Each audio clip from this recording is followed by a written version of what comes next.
താങ്കൾ മന്ത്രിയായിരിക്കുന്ന കാലത്താണല്ലോ ഓപ്പറേഷൻ അനന്ത നടപ്പാക്കിയത്.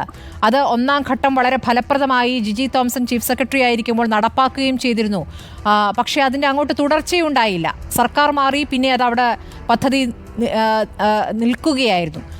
അത് കൃത്യമായി നടപ്പാക്കിയിരുന്നെങ്കിൽ ഈ ദുരന്തം ഒഴിവാക്കാമായിരുന്നില്ലേ എന്നുള്ളതായിരുന്നു ചോദ്യം. തീർച്ചയായിട്ടും അത് തന്നെയാണ് ഏറ്റവും പ്രധാനപ്പെട്ട ഒരു കാരണമായിട്ട് ഇതിനെ കാണുന്നത്. കാരണം അന്ന് ഇതുപോലത്തെ പ്രശ്നങ്ങൾ ഉണ്ടായി. നഗരം ചെറിയ മഴ പെയ്താൽ തന്നെ നഗരത്തിൽ മുഴുവൻ വെള്ളക്കെട്ടാണ്.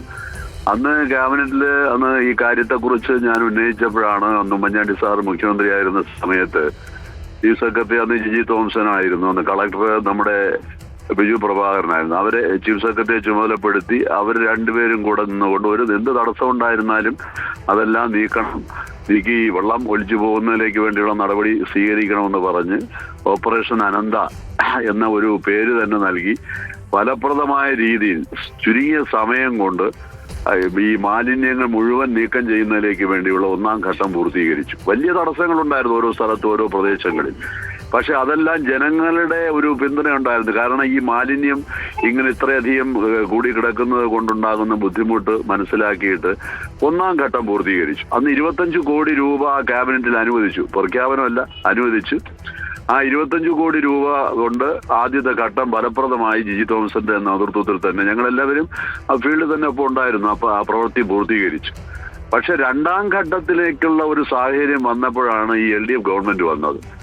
അത് എത്ര പ്രാവശ്യം അവരോട് ഈ ആവശ്യപ്പെട്ടു. ഞാനന്ന് MLA അടക്കമാണ്, അസംബ്ലിയിൽ പോലും ആവശ്യപ്പെട്ടു രണ്ടാം ഘട്ടം തുടങ്ങണം.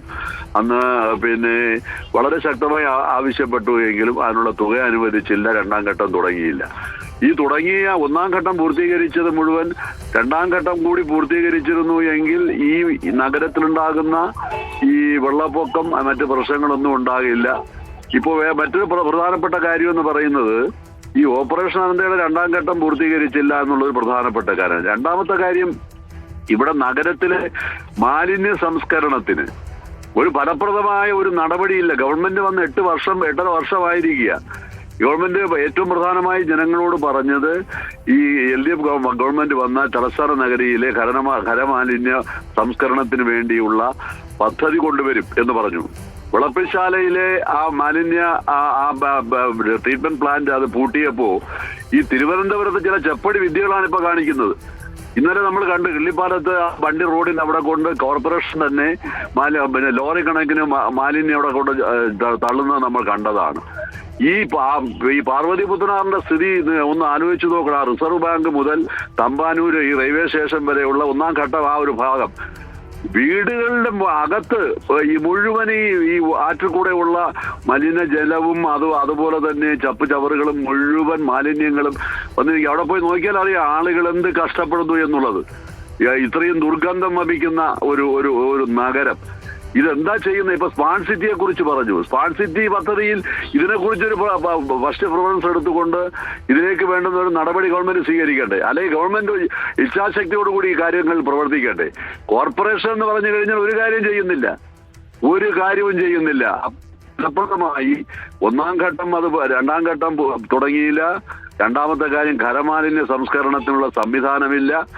ഈ കാര്യങ്ങൾ നാട്ടിലെ ജനങ്ങൾ എന്ത് ചെയ്യും? ഓരോ സ്ഥലങ്ങളിലും വലിച്ചെറിഞ്ഞ് മുഴുവൻ ഈ ഓടകളിൽ മുഴുവൻ തോടുകളിൽ ഇപ്പോൾ തെക്കരങ്കര കനാലായിരുന്നാലും പാർവതി പുത്തനാറായിരുന്നാലും അതുപോലെ തന്നെ നമ്മുടെ പിന്നെ ഈ മറ്റേ പ്രധാനപ്പെട്ട പാർവതി പുത്തനാറ് അവിടെയൊക്കെ ആ മൂന്നാമുക്ക് പോലെയുള്ള സ്ഥലങ്ങളിൽ പോയി നോക്കണം. ജനങ്ങൾ ഇങ്ങനെ ജീവിക്കുന്ന ഒരു പ്രദേശമാണോ എന്ന് പോലും അത്രത്തോളം സംശയമാണ്. ഈ കോർപ്പറേഷനിലേക്ക് വേണ്ടി ജനങ്ങളിൽ നിന്ന് നികുതി പിരിക്കുന്നുണ്ട്. പിന്നെ ഇവരെന്താ ചെയ്യുന്നത്? ഗവൺമെന്റും അതിലേക്ക് വേണ്ടിയുള്ള ഉത്തരവാദിത്വം എടുക്കണ്ടേ? പ്രഖ്യാപനങ്ങൾ നടത്തി ഇന്നലെ ഞങ്ങൾ കണ്ടതാണ്. ഈ റെയിൽവേ ഡിപ്പാർട്ട്മെന്റും അതുപോലെ തന്നെ കോർപ്പറേഷനും തമ്മിൽ തർക്കമാണ്. ഇത് തർക്കിക്കാനുള്ള ഒരു സമയമാണോ? തർക്കിക്കപ്പെടേണ്ട കാര്യമാണോ? ഗവൺമെന്റ് ഉത്തരവാദപ്പെട്ട റെയിൽവേ ഉദ്യോഗസ്ഥന്മാരുമായി സംസാരിക്കണം. അല്ലെങ്കിൽ തദ്ദേശ വകുപ്പ് മന്ത്രി ഈ കാര്യങ്ങളിൽ അവരുടെ ഉദ്യോഗസ്ഥരുമായി സംസാരിച്ച് കോൺഫറൻസ് വിളിക്കുമ്പോൾ വന്നില്ല എന്നുണ്ടെങ്കിൽ അതിനുവേണ്ടിയുള്ള നടപടികൾ സ്വീകരിക്കണം. കേന്ദ്ര ഗവൺമെന്റിന്റെ പ്രതിനിധികളുണ്ട്. അപ്പൊ റെയിൽവേയുടെ അടിയിൽ കുന്നുകൂടിയിട്ടുള്ള പിന്നെ വർഷങ്ങളായിട്ടുള്ള മാലിന്യങ്ങൾ അത് നീക്കം ചെയ്യാൻ ഒരു ഗവൺമെന്റ് വിചാരിച്ചാൽ നടക്കില്ലേ? ഒരു കോർപ്പറേഷൻ വിചാരിച്ചാൽ നടക്കില്ലേ? അപ്പോൾ ഇതൊക്കെ ഉത്തരവാദിത്തമില്ലാത്ത ഒരു ഭരണകൂടത്തിന്റെ, അത് കോർപ്പറേഷൻ ആയാലും ശരി, ഗവൺമെന്റ് ആയിരുന്നാലും ശരി, ഒരു വലിയ ജീവൻ, ഒരു വിലപ്പെട്ട ഒരു ജീവൻ, ഒരു പാവപ്പെട്ട മനുഷ്യന്റെ ജീവൻ നഷ്ടപ്പെട്ടു. ഒരു തൊഴിലാളി അത് കണ്ടെത്തിയിരിക്കുന്നത്. അപ്പോൾ ഇതൊക്കെ ഒരു കാര്യമാണ്. നഗരത്തിലെ ഏറ്റവും മനോഹരമായ ഒരു നഗരമായിരുന്ന ഈ നഗരത്തെ ഈ മാലിന്യ കൂമ്പാരം പേറുന്നൊരു നഗരമാക്കി മാറ്റി ജനജീവിതത്തെ ഇത്രയും ദുസ്സഹമാക്കി എന്നുള്ളത് ഒരിക്കലും മാപ്പർഹിക്കാത്ത കുറ്റമാണ്. വളരെ നന്ദി ശ്രീ വി എസ് ശിവകുമാർ പ്രതികരിച്ചതിന്.